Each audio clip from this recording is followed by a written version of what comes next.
Linh nó mà bây giờ nó chạy cả đấy cho người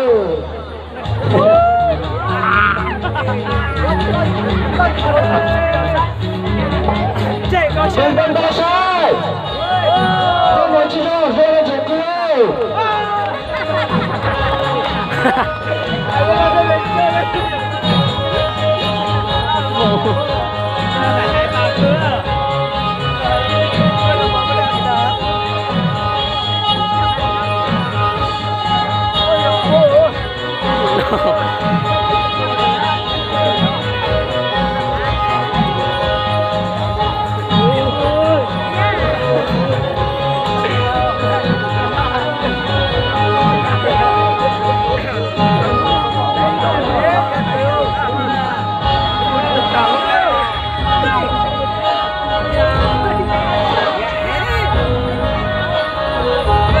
đây chơi con bán nhẹ đấy ha thôi đó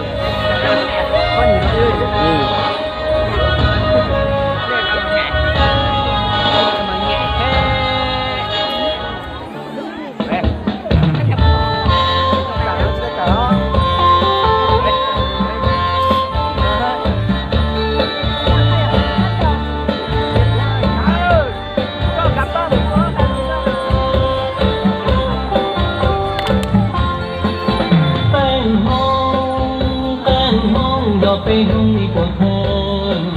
ไปมองเขาเสียหัว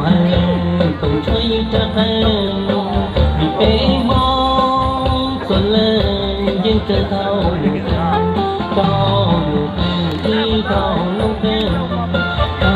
หนูเป็นที่เขาลงเต้นไปโลหัวไปโลหายไปเล่นถึงหัวที่น้อง